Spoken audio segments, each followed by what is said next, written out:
Okay, I was just watching the Audacity podcast, and they're talking about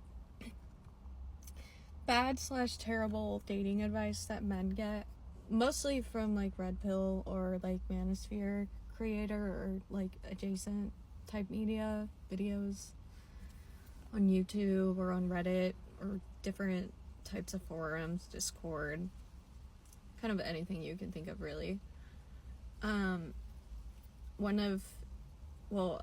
Lisa/YB Edit said that the most damaging phrase is that nice guys finish last, and I would honestly have to agree. And I would have to agree because the phrase nice guys finish last, it implicitly applies that you should be a nice guy to finish first in line. And what is the finish line? Having sex? Going on a date? Kissing her? Because when your goal is to just have sex, or that is the primary goal, to have sex, that is predatory behavior. That is, like, partly like a rape culture mindset. Because, newsflash, like, the majority of women, I would say like 95% of women, do not think that way. We don't think about, oh, at the end of this date, I'm gonna have sex with him, or at the end of 3 dates, we're gonna have sex. Most women do not say that, and even if they do, then, like, they'll respect someone who says no, too. And that's the issue, too. Like, it's okay if you're sexually and physically attracted to someone, but if they say no, you need to respect them saying no. Because it's their body, not yours. And that's another thing. This type of thing, it implies that you are entitled to their finish line, which is not true. That decision needs to come from the other person, otherwise you're making that decision for them, which is, I would argue, amoral.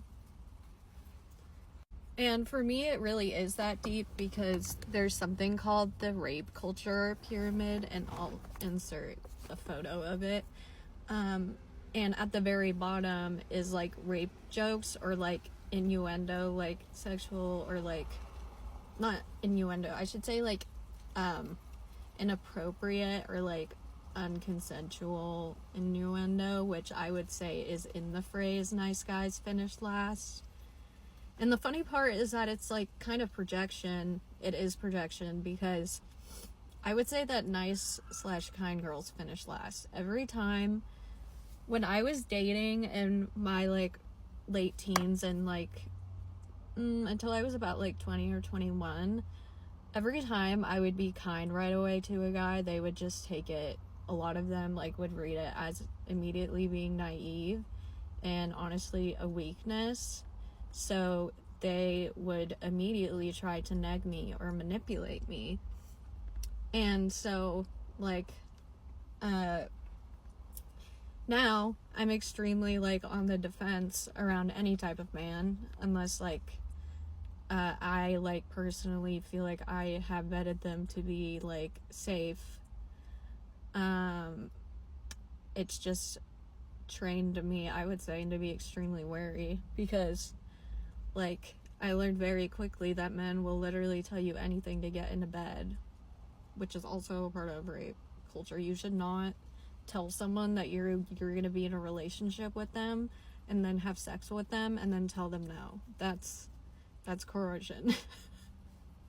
Which has happened to me multiple times when I was, like, 18 and 19, and I just, unfortunately, I didn't know better. And a lot of girls and women too, we grow up in houses where we're being sexually victimized by people in that household or non-immediate, like, family members. So we don't learn physical bodily consent from a young age. And I would say boys too. Boys are victimized by other men. The statistics show that most boys, when they're sexually victimized, it's by an older man or, like, a boy their age. And that's concerning, because that means that boy has learned it from someone else. Because that's one thing to, like, if there's ever a situation like that where a kid is sexually inappropriate with another kid, that child, you're not born knowing how to do that. You're just not. You're not. You're taught that you are entitled to someone's body, or that, like, you're not taught proper consent, or what it looks like to ask for permission or to give permission for touch, or like even for emotional intimacy. Like, I feel like it kind of bleeds into that, where it feels like there's also no emotional boundaries. So people like that, I feel like, also probably tend to overshare. I definitely used to like overshare a bit, and I also learned not to do that. I just unfortunately projected my own intentions on to the people I was with, and I just like assumed that people would do the right thing because it makes it easier for everyone, but a lot of them don't. A lot of men would just rather take the easy route, which is like ghosting you or cheating or doing something else to blow up the relationship or marriage. It's almost like so that they can give you a reason to break up, because they don't want to be the ones to do it, because they know if they do it, then they're not the victim.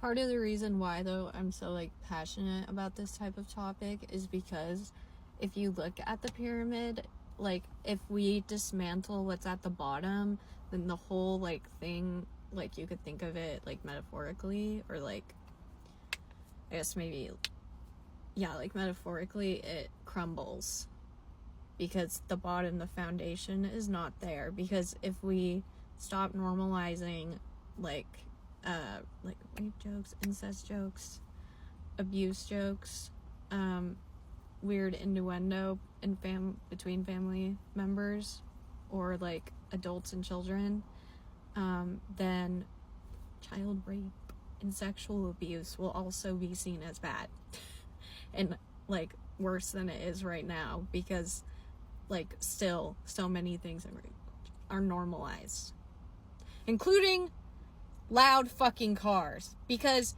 no one can consent to your loud ass car and exhaust.